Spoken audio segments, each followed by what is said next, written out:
Friends कैसे हैं? आशा करता हूँ कि बहुत बहुत अच्छे होंगे। और जैसे कि आप लोग को पता है, RRB NTPC under graduate level का जो आप लोग का एग्ज़ाम है, ये स्टार्ट हो चुका है। और जो भी मेरे दोस्त आगामी किसी भी दिन एग्ज़ाम देने जा रहे हैं, जैसे कि आज 8 और 9 मई का जिनका भी एग्ज़ाम है, ये क्लास आपके लिए बहुत बहुत ज़्यादा इम्पोर्टेंट है, क्योंकि आपका जो एग्ज़ाम कल हुआ था 7 मई को, ठीक है, तीनों ही शिफ्ट में। तो जिस तरीके के प्रश्न पूछे गए हैं वहाँ पे, जिस तरीके के पेपर आया है 7 मई का तीनों ही शिफ्ट को, उसको मैंने देखते हुए ये क्लास बनाया हुआ है। और अगर आप भी जा रहे हो RRB NTPC under graduate level का जो है एग्ज़ाम देने, तो बिल्कुल ये समझ लो कि आपको पेपर जो है ऐसा ही आने वाला है जैसा आप इस क्लास में देखने वाले हो। तो यहाँ पे मैंने हर एक टॉपिक के प्रश्न लिया हुआ है, जैसे कि आप लोग का जीके जीएस, मैथ, रीजनिंग, हर एक टॉपिक के प्रश्न मैंने रखा हुआ है, ताकि अगर आप इस क्लास को आज तक देखते हो तो मुझे लगता है कि बहुत बड़ा स्कोर करके आओगे एग्जाम हॉल में। तो चलिएगा फटाफट से हम क्लास को स्टार्ट करते हैं। और जो है सभी लोगों से रिक्वेस्ट करेंगे कि पहला प्रश्न सॉल्व करने से पहले आप लोग जो भी मेरे दोस्त मेरे क्लास को देख रहे हो, बिल्कुल क्लास को लाइक करके चैनल को सब्सक्राइब करके रख लो, ताकि जब तक आपका एग्जाम समाप्त नहीं होता है तब तक ये क्लासेज बिल्कुल यहाँ पे प्रोवाइड होते रहेंगे। तो बिल्कुल सभी लोगों से रिक्वेस्ट करेंगे, जो भी मेरे दोस्त मेरे क्लास को देख रहे हैं, इस क्लास को बिल्कुल लाइक कर लो, चैनल को सब्सक्राइब कर लो, ताकि ये क्लास आपको बिल्कुल प्रोवाइड होता रहेगा, ठीक है। आज का पहला प्रश्न आपके सामने कह रहा है कि भारतीय संविधान का कौन सा अनुच्छेद समान नागरिक संहिता से संबंधित है, जो अ, हाल के वर्षों में अत्यधिक चर्चा में रहा।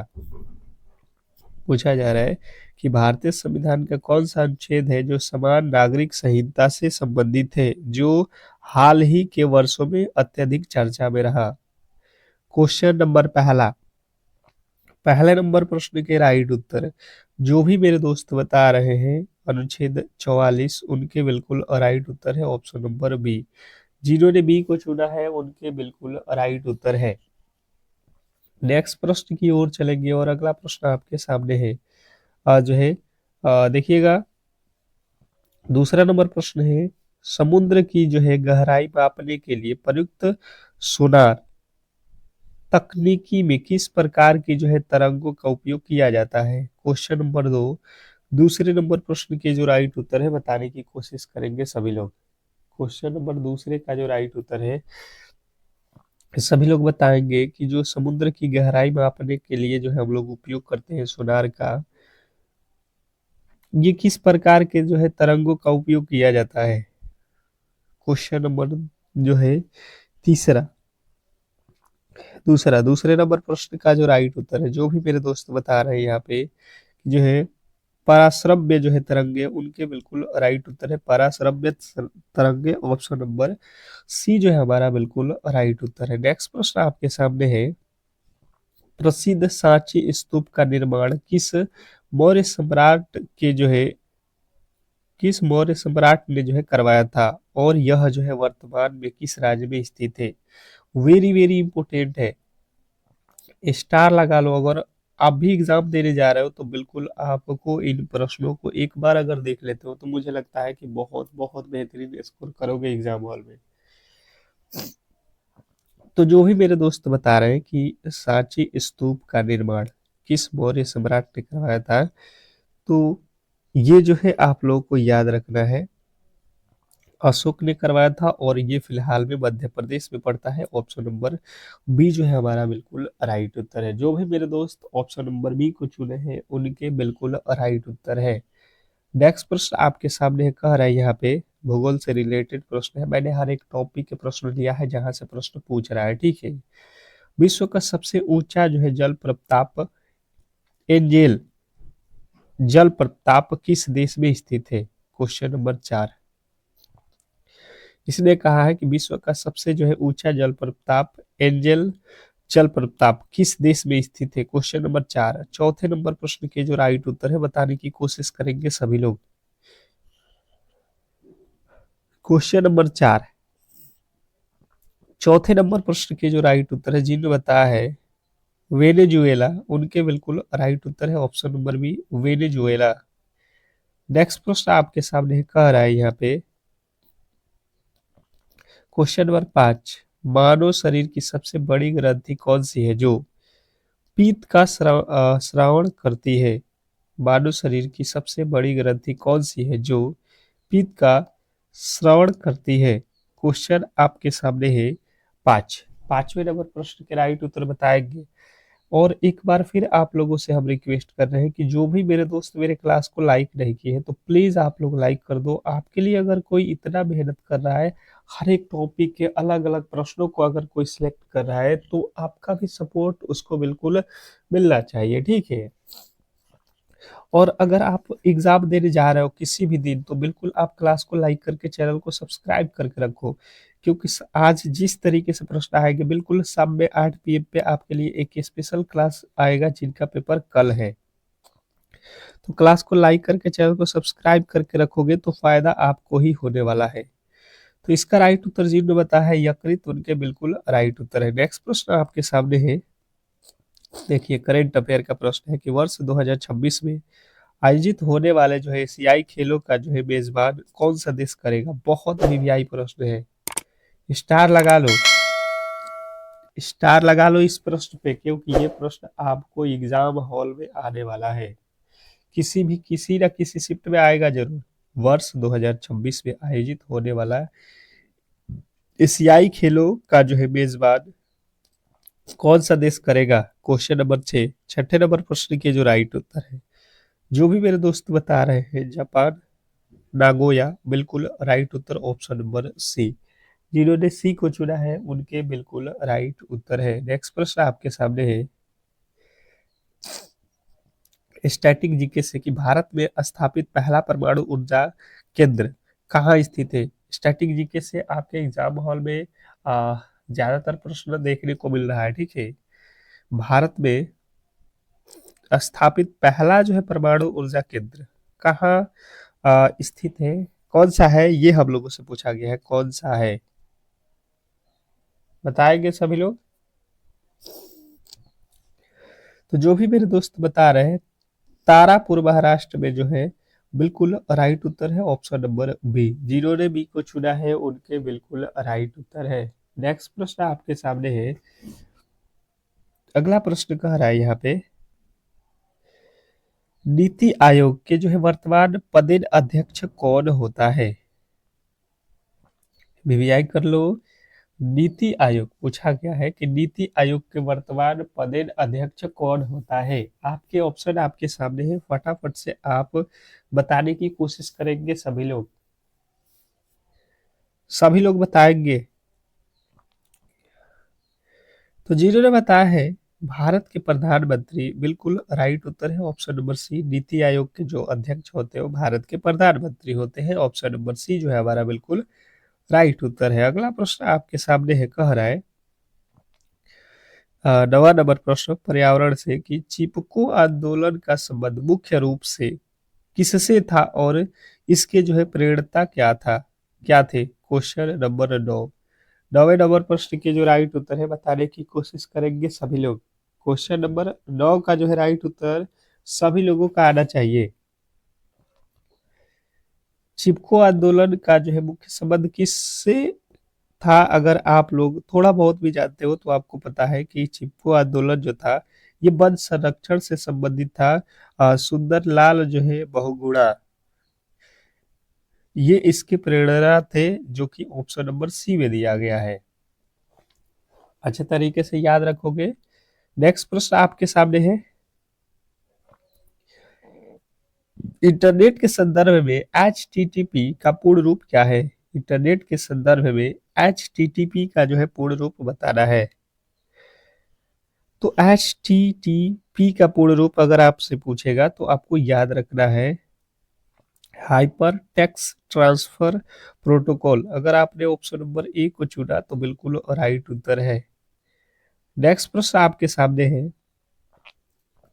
कह रहे हैं यहाँ पे सामान्य विज्ञान से मानव शरीर में रक्त का थक्का जमने में कौन सा विटामिन सहायक होता है? Question number 11। विटामिन से रिलेटेड प्रश्न भी आपके एग्जाम हॉल वाला पूछ रहा है, ध्यान देना है आपको।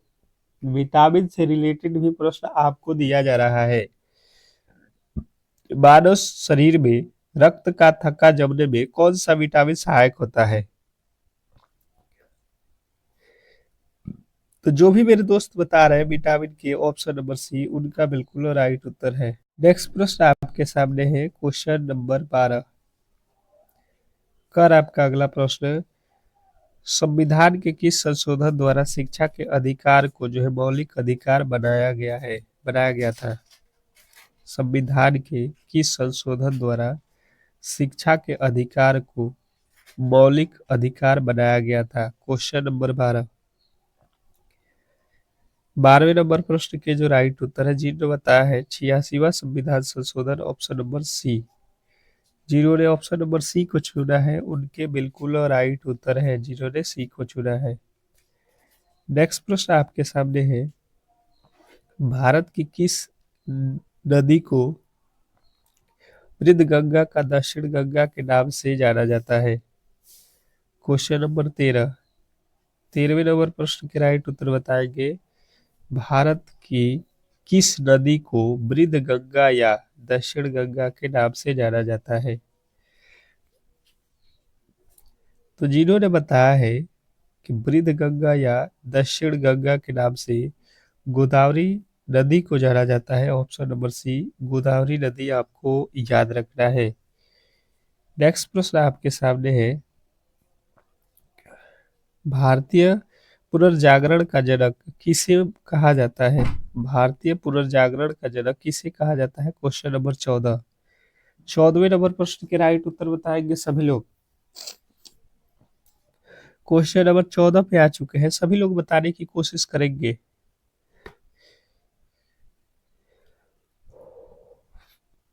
तो जो भी मेरे दोस्त बता रहे हैं राजा Ram Mohan Roy, option number B जो है आपका बिल्कुल राइट उत्तर है, राजा राम मोहन राय। नेक्स्ट प्रश्न आपके सामने है, कह रहा है यहाँ पे कि जो है सामान्य विज्ञान शुष्क बर्फ का वयस्क क्या होता है? शुष्क बर्फ वयस्क में क्या होता है? ये प्रश्न पूछा गया है क्वेश्चन नंबर 15। शुष्क बर्फ वयस्क में क्या होता है? शुष्क बर्फ जो होता है ये वयस्क में होता है ठोस carbon dioxide CO2, option number B जो है हमारा बिल्कुल राइट उत्तर है। नेक्स्ट प्रश्न आपके सामने है, कर आपका अगला प्रश्न कि जो है विश्व स्वास्थ्य संगठन का मुख्यालय कहाँ है? बहुत ज्यादा महत्वपूर्ण प्रश्न है, बताने की कोशिश करेंगे सभी लोग। Question number 16। और फिर कह रहा हूं कि जो भी मेरे दोस्त मेरे क्लास को लाइक नहीं किए हो, बिल्कुल लाइक करके चैनल को सब्सक्राइब करके जुड़ जाओ, क्योंकि जिस तरीके से आपका एग्जाम चलेगा बिल्कुल उसी के आधार पर ये क्लासेज आपको डेली प्रोवाइड होगा जब तक RRB NTPC under graduate level का एग्जाम चलेगा, ठीक है। तो आपका किसी भी दिन एग्जाम हो आपके लिए बिल्कुल क्लासेस फ्री बिल्कुल मिलता रहेगा। तो जिन्हें बताया है Geneva Switzerland, option number C आपका बिल्कुल राइट उत्तर है। नेक्स्ट प्रश्न आपके सामने है, आकाश का रंग नीला दिखाई देने का मुख्य वैज्ञानिक कारण क्या है? आज 8 PM पे आपका स्पेशल क्लास होगा।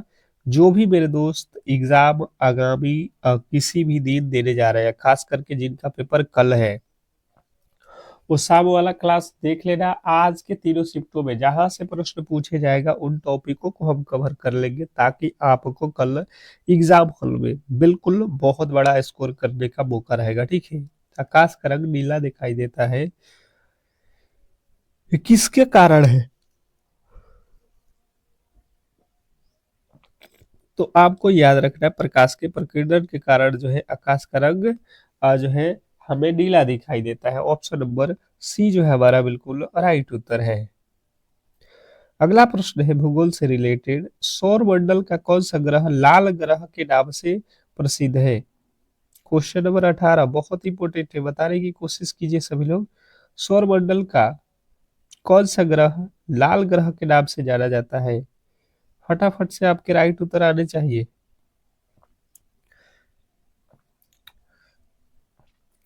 सौरमंडल का कौन सा ग्रह लाल ग्रह के नाम से जाना जाता है? तो सभी लोगों को याद रखना है मंगल ग्रह। ऑप्शन नंबर सी जो है आपके बिल्कुल राइट उत्तर है। अगला प्रश्न आपके सामने है, लोकसभा का सदस्य बनने के लिए न्यूनतम आयु सीमा क्या है? Question number 19। बहुत बहुत ज्यादा इंपॉर्टेंट प्रश्न है कि अगर आपको लोकसभा का सदस्य बनना है तो आपकी एज कितनी होनी चाहिए न्यूनतम, मतलब कम से कम। तो लोकसभा का अगर आप सदस्य बनना चाहते हो तो आपका जो एज है ये कम से कम तो 25 वर्ष होना चाहिए। इससे अगर आप कम के हो तो आप लोकसभा के सदस्य नहीं बन सकते हो। जो भी मेरे दोस्त ऑप्शन नंबर सी को चुने हैं उनके बिल्कुल राइट उत्तर है। नेक्स्ट प्रश्न की ओर चलेंगे और अगला प्रश्न आपके सामने है, भारत के प्रथम स्वदेशी परमाणु विमान वाहक पोत का नाम क्या है? बताइएगा। भारत के प्रथम विदेशी परमाणु जो है विमान वाहक पोत का जो है नाम क्या है? करंट अफेयर का प्रश्न है और जो भी मेरे दोस्त बता रहे हैं INS Vikrant, INS Vikrant option number B आपका बिल्कुल राइट उत्तर है, जिन्होंने बी को चुना है। अगला प्रश्न आपके सामने है, कोशिका का जो है शक्ति केंद्र किसे कहा जाता है? कोशिका का शक्ति केंद्र किसे कहा जाता है? बहुत इंपॉर्टेंट है, बताइएगा। पूछ रहा है आपसे कोशिका का शक्ति केंद्र किसे कहा जाता है? तो जिन्होंने बताया है यहाँ पे माइट्रोकार्डिया, ऑप्शन नंबर सी आप लोगों का बिल्कुल राइट उत्तर है, माइट्रोकार्डिया। अगला प्रश्न है, पानीपत की तीसरी लड़ाई किसके बीच हुई थी? पानीपत की तीसरी लड़ाई किसके बीच में हुई थी? Question number 22। 22वें नंबर प्रश्न के राइट उत्तर बताना है आपको। पानीपत की तीसरी लड़ाई किसके बीच में हुई थी? पानीपत की तीसरी लड़ाई जो थी ये आप लोग को याद रखना है, मराठा और अहमद शाह अब्दाली के बीच हुआ था, ऑप्शन नंबर सी। नेक्स्ट प्रश्न आपके सामने है, भारत में सर्वाधिक वर्षा वाला स्थान मानसी ग्राम किस राज्य में स्थित है? भारत में सर्वाधिक वर्षा वाला जो है स्थान मानसी ग्राम किस राज्य में स्थित है? Question number 23। 23वें नंबर प्रश्न के जो राइट उत्तर है बताने की कोशिश करेंगे सभी लोग।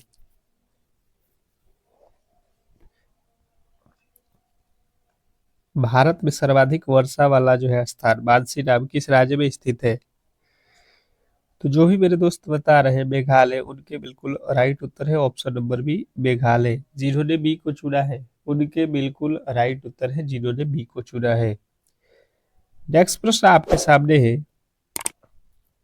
हंसाने वाली गैस, हंसाने वाली गैस का रासायनिक नाम क्या है? बताने की कोशिश करेंगे। हंसाने वाली जो गैस है उसका रासायनिक नाम क्या है? तो हंसाने वाली गैस के रासायनिक नाम है nitrous oxide, N2O। Nitrous oxide option number C जो है हमारा बिल्कुल राइट उत्तर है। नेक्स्ट प्रश्न आपके सामने है, कंप्यूटर का मस्तिष्क किसे कहा जाता है? कंप्यूटर के मस्तिष्क किसे कहा जाता है? मुझे लगता है सभी लोग इसके राइट उत्तर जानते हैं कि कंप्यूटर का मस्तिष्क जो है CPU को कहा जाता है, जो कि ऑप्शन नंबर सी में दिया गया है। नेक्स्ट प्रश्न आपके सामने है, कह रहा है यहाँ पे बैठक व्यवस्था। देखिए रीजनिंग का प्रश्न स्टार्ट हो चुका है। बैठक व्यवस्था, एक बार सभी लोग जो भी मेरे दोस्त क्लास को देख रहे हैं बिल्कुल आप क्लास को लाइक करके चैनल को सब्सक्राइब करके हमसे जुड़ जाओ। अगर आपका भी एग्जाम जो है RRB NTPC under graduate level का है तो आपके लिए ये स्पेशल क्लास चल रहा है रामबाण प्रश्नों के साथ। जो आपके एग्जाम में जिस टॉपिक से प्रश्न पूछ रहा है उसको हम लोग कवर कर रहे हैं। अब देखिए यहाँ पे बैठक व्यवस्था से प्रश्न है, इसने कहा कि 6 लोग हैं वो वृत्त के केंद्र की ओर मुंह करके बैठे हैं, ठीक है। जो B, F और C के बीच में है, A, E और D के बीच में है, F, D के बाई ओर है, ए और एफ के बीच में कौन बैठा है ये हमें पता करना है। तो हम चलेंगे बिल्कुल सबसे सरल तरीके के साथ। आप देखो बहुत आसान हो जाएगा ये प्रश्न, ये टाइम टेकिंग प्रश्न होता है पर आपको इजी तरीके से हम यहाँ पे समझाने वाले हैं। 6 लोगों को बैठाना है तो आप यहाँ से 6 लोगों को बैठा लो, यहाँ से 6 लोगों को बैठा लो, ठीक है। इसने कहा क्या है कि जो है बी और एफ, बी एफ और सी के बीच में बैठा है, ए जो है ई और डी के बीच में बैठा है, ठीक है जी।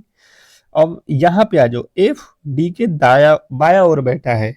एफ कहाँ पे बैठा है, तो जहां पर भी डी है उसके बाया, तो डी का बाया साइड कौन सा हो जाएगा, ये बाया में कौन बैठा है, एफ।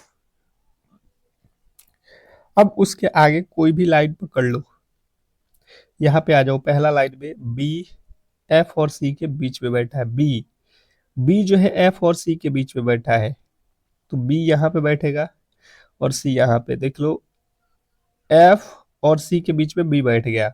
इसके आगे कह रहा है ए ई और डी के बीच में बैठा है, ए ए जो बैठा है ये जो है डी और ई के बीच में बैठा है, तो देख लो डी और ई यहाँ पे है, बिल्कुल हम जो है क्लियर बैठा लिए। इसने कहा ए और एफ के बीच में कौन बैठा है, ए और एफ।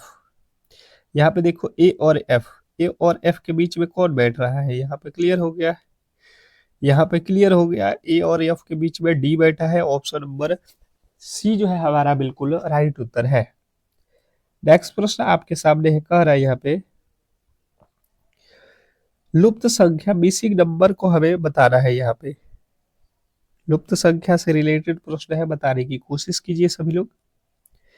ये रीजनिंग के प्रश्न है और बहुत बहुत ज्यादा महत्वपूर्ण प्रश्न है, और इसी तरीके के प्रश्न आपके एग्जाम हॉल वाला पूछ रहा है, तो ऐसे प्रश्नों को आप प्रेस्टिक जरूर कर लो, ठीक है। देखो सबसे पहले हुआ क्या है, 5 से 11 लिखा है, 11 से 24, 24 से 51, 51 से 106, 106 के बाद क्या, हम क्या करते हैं 5 से 11 पर चलते हैं, तो 5 दूना 10 और 1 जोड़ेंगे 11 आ जाएगा। फिर 11 में 2 से गुणा, 11 दूना 22 और 2 24 हो जाएगा, ठीक है जी। 24 में 2 से गुणा, 24 दूना 48 और 3 51। फिर 51 में हम क्या करेंगे, 2 से गुणा और इस बार 4 जोड़ देंगे, तो ये हो जाएगा 51 दूना 102 और 4 106। तो 106 में जो है हम क्या करेंगे, 2 से गुणा और इस बार कितना जोड़ेंगे 5, तो 106 दूना कितना होता है 112। 112 में 5 जोड़ोगे, 12 5 17। आपका जो राइट उत्तर है ऑप्शन नंबर ए, जिन्होंने ए को चुना है उनके बिल्कुल राइट उत्तर है। आपको क्लियर समझ में आ गया कि कौन से पैटर्न से इस प्रश्न को बनाया गया था। नेक्स्ट प्रश्न आपके सामने है, सादृश्यता से रिलेटेड, एनोलॉजी से रिलेटेड प्रश्न है। चिकित्सक का संबंध उपचार से है, तो निर्णय का संबंध किससे होगा, क्वेश्चन नंबर 28। 28वें नंबर प्रश्न के जो राइट उत्तर है बताने की कोशिश करेंगे सभी लोग। सादृश्यता से रिलेटेड प्रश्न है, चिकित्सक का जो है संबंध उपचार से है, तो निर्णय का संबंध किससे है, क्वेश्चन आपके सामने है। फटाफट से आप राइट उत्तर बताने की कोशिश करेंगे सभी लोग। तो देखिए चिकित्सक का संबंध उपचार से है, बिल्कुल चिकित्सक जो होते हैं ये उपचार से संबंधित होते हैं। तो निर्णय कौन लेता है, निर्णय किससे संबंधित होता है, वकील से। वकील का निर्णय थोड़ी ना होता है जी, न्यायालय का भी नहीं होता है, दंड का भी नहीं होता है, ये कौन होता है, न्यायाधीश का होता है। ऑप्शन नंबर सी, जिन्होंने सी को चुना है उनके बिल्कुल राइट उत्तर है। अगला प्रश्न आपके सामने है, coding decoding. Coding decoding chapter बहुत ज्यादा महत्वपूर्ण जो है ये टॉपिक है आपके एग्जाम के लिए। कोडिंग डिकोडिंग, इसने कहा है कि यदि फ्रेंड को जो है ये लिखा जाता है तो डेसर्ट को जो है क्या लिखा जाएगा। क्वेश्चन आपके सामने 29वें नंबर प्रश्न के राइट उत्तर बताएंगे सभी लोग। सबसे पहले इसको क्या करो, आप लिख लो FRIEND। अब यहाँ से इसको लिखा क्या है, यहाँ पे लिखा है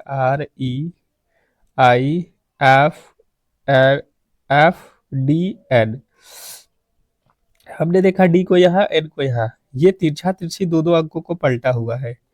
अच्छा जी, आर को यहाँ, और ये जो है आपको एफ को ई लिखा हुआ है। यहाँ पे देखो आई को आई रखा और ई के बाद एफ लिख दिया, अर्थात आपको देखने में पता चल गया कि इसने क्या किया है। तो सबसे पहले इसको चेंज करोगे तो टी, और इधर जाएगा R, T R T R T R T R होना चाहिए, टी आर टी आर इसमें भी नहीं है। आप एक ही लॉजिक से बना सकते थे, केवल एक ही लॉजिक से आप क्लियर कर सकते थे।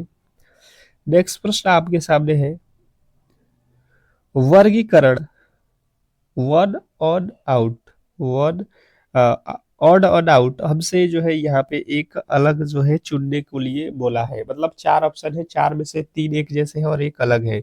जो अलग है वही हमारा राइट उत्तर है। जनवरी, मार्च, जुलाई, सितंबर, तो ये तो चारों के चारों महीने के नाम है। ये चारों के चारों महीने के नाम है। तो हम क्या करेंगे, इसमें देखेंगे दिन।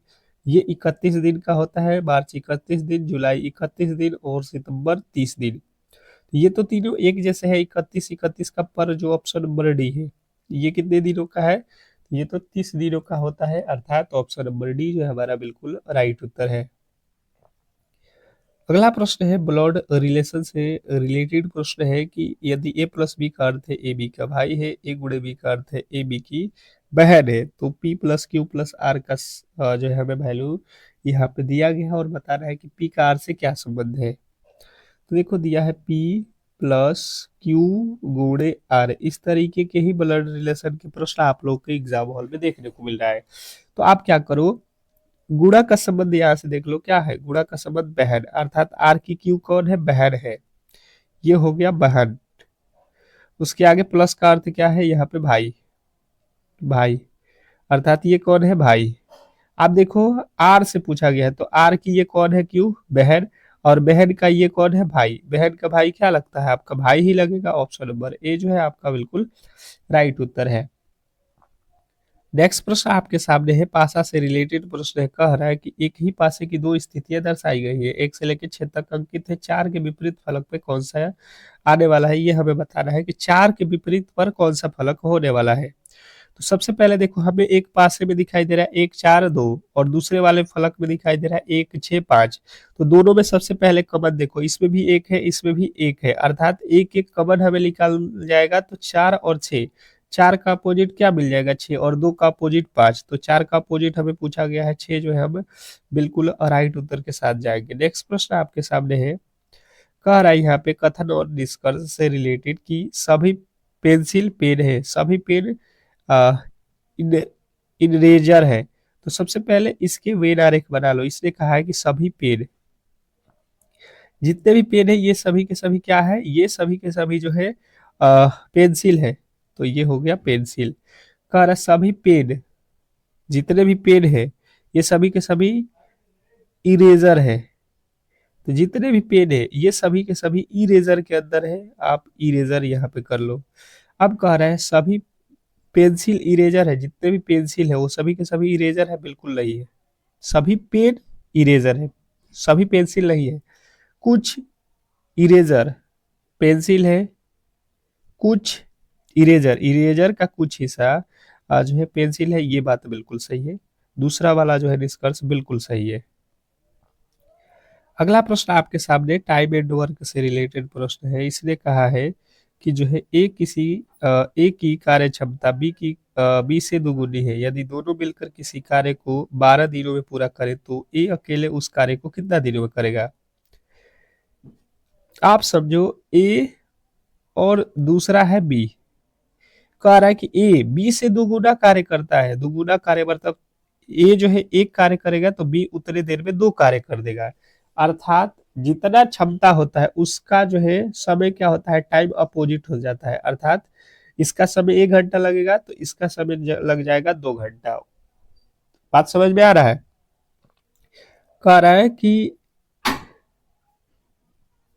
इसने कहा है कि वे दोनों मिलकर कार्य को 12 दिनों में करते हैं। तो देखिए टोटल कार्य कितना है, 1 और 2, 2 और एक 3 कार्य कर रहे हैं ये दोनों। ए जो है एक दिन में 1 कार्य करेगा तो बी जो है 2 कार्य करेगा। कितना? तो 45 12 दिन में, तो 12 तिया कितना टोटल काम हो जाएगा 6। इसलिए कहा है कि तो ए अकेले उस कार्य को कितना दिनों में करेगा। हमसे पूछा जा रहा है ए, एक ए जो है उस कार्य को कितना दिनों में करेगा, ये जो है हम लोगों को बताना है ए। अब देखोगे ए का जो है क्षमता क्या है, ए की क्षमता क्या है, क्षमता यहाँ पे देखो 2 है, तो 2 से यहाँ पे भाग दोगे कितना हो जाएगा 18 दिन। क्योंकि एक दिन में ए कितना काम करता है 2 और बी काम कितना करता है 1, तो इसका समय अपोजिट लगेगा। ठीक है, नेक्स्ट प्रश्न आपके सामने है, कह रहा है 5,000 रुपए पर 10% वार्षिक ब्याज की दर से 2 वर्षों का साधारण ब्याज और चक्रवृद्धि ब्याज के बीच का अंतर क्या होने वाला है। चक्रवृद्धि ब्याज का अंतर, अंतर बराबर मैंने आपको फॉर्मूला बताया है मूलधन। मूलधन कितना दिया है, धन आपके पास 5,000 गुणे आर, आर का वैल्यू 10/100 गुणे फिर आर का वैल्यू 10/100। क्यों? क्योंकि यहाँ पे 2 वर्षों के बीच का अंतर है, इसलिए ये देखो 2 जीरो से 2 जीरो, ये 2 जीरो से 2 जीरो, बचा हुआ है कितना 50, अर्थात इनके बीच का अंतर 50 हो जाएगा। Option number A. अगला प्रश्न आपके सामने है, एक रेलगाड़ी 60 किलोमीटर प्रति घंटे की गति से चल रही है, दूसरे शहर जाती है और 40 किलोमीटर प्रति घंटे की गति से वापस आती है, तो औसत चाल हमें बताना है। देखिए यहाँ पे कह रहा है कि यहाँ से यहाँ जाने में एक जो है रेलगाड़ी की चाल, एक शहर, ये ए शहर है, ये बी शहर है, जाता है कितने की स्पीड से 60 से, और इधर से वापस आता है तो कितने का 40 के स्टॉप स्पीड से। तो औसत चाल बराबर फॉर्मूला होता है 2ab, 2ab, ये ए है ये बी है, 2ab बटा a प्लस बी अर्थात 40 और 60 100, ये 1 जीरो से 1 जीरो, 1 जीरो से 1 जीरो, 6 दूना 12, 12 चौका 48। ऑप्शन नंबर बी जो है हमारा बिल्कुल राइट उत्तर है, जिन्होंने बी को चुना है। तो इस तरीके से जो है आज के क्लास को हम लोग यहाँ पे समाप्त करेंगे, और आपसे रिक्वेस्ट करेंगे कि जो भी मेरे दोस्त मेरे क्लास को लाइक नहीं किए हैं तो लाइक कर ले, चैनल को सब्सक्राइब नहीं किए हैं तो चैनल को सब्सक्राइब करके रखो, क्योंकि ये प्रश्न आपको सिलेक्शन दिलाने वाला है। और शाम के 8 PM पे जिनका भी एग्जाम कल या किसी भी दिन आगे आने वाला दिन में है, तो आप उस क्लास को बेल आइकन दबा के रखो ताकि उस क्लास का नोटिफिकेशन मिले।